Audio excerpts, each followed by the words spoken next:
Bago natin simulan ang palabas, maaari bang pakisubscribe muna ng channel ni Jess TV para makatulong ka rin sa kanya. Pakiclick na din ang notification bell icon. At ilagay ito sa all para lagi mong nasusubaybayan ang mga palabas mula sa kanya. Yun lang, enjoy watching.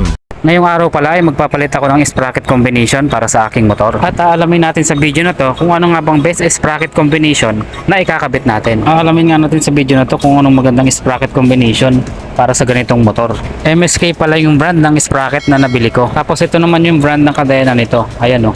Bali isang set na nga pala siya mga idol. Dapat kasi MSK na lahat ng brand niya. Naganap kasi ako ng kulay pulang kadena para bumagay nga sa motor ko. Pero wala nga ako nakita.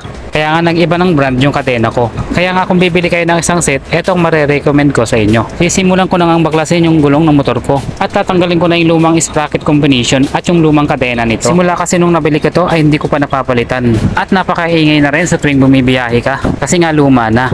Kaya nga kahit lagyan siya ng langis ay maingay pa din. Hindi ko rin kasi sabay-sabay mapalitan to kasi kulang nga ako sa budget. Mas okay na rin kasi na mapalitan siya kaysa antayin mo na madisgrasya ka pa. Pag di mo kasi pinalitan, may posibilidad na maputol habang bumibiyahe ka. Kaya kailangan na talagang tanggalin kasi may kalumaan na din.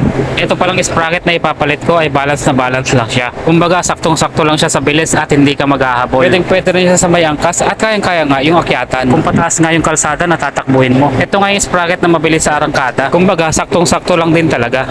Ito yung sprocket na hindi ka kakapusin o hindi ka mabibitin pagdating talaga sa takbuhan. Kaya nga ito yung best sprocket combination na ikinabit ko sa kanya. Ito nga yung combination na para sa lahat ng motor na walang sidecar.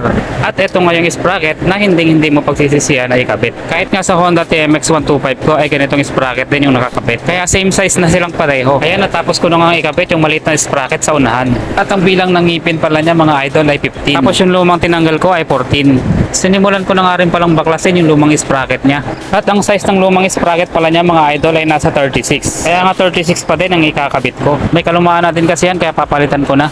Bale yung nasa unang sprocket lang ang papalitan ko. Yun lang ang mag-iiba ng sukat. Mas malakas kasi humatak ang 15 kaysa sa 14. At mas bibilis nga yung arangkada niya. Yung 14 kasi medyo mabagal siya sa arangkada. Kaya nga nagpalit ako ng 15 para mas lumakas ang hatak. Subok ko na yan kasi yun ang ginagamit ko sa TMX 125 na combination nga ng 1536. Yes, combination talaga yung dalawa na yan kaya hindi na ako nagpalit ng kahit anong size ng sprocket. Kaya nga ayos na ayos pang daily commuting. Mas prepare pala yung ganitong combination sa mga 125cc na motor para nga mas bumilis ang takbo ng mga motor natin. At hindi nga siya hirap pagdating sa biyahe. Higpitan ko na lang mabuti para tapos na.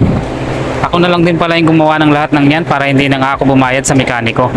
Kompleto naman yung gamit ko kaya natapos din. Sinimulan ko na nga rin pala ibalik kasi naisalpa ko na yung sprocket niya. Inayos ko na rin pala yung mga nuts para sa chain adjuster niya. Bago ko nga ikabit yung bagong kadena niya. Advice ko lang sa inyo mga idol, sabay-sabay nyo ng palitan bago kayo magpalit ng bago. Isang set na lahat para maganda nga ang takbo. Para sabay-sabay din ang gasgas ng kadena sprocket niya. Nagbawas pala ako ng 4 ng ipin ng kadena kasi maluwag talaga.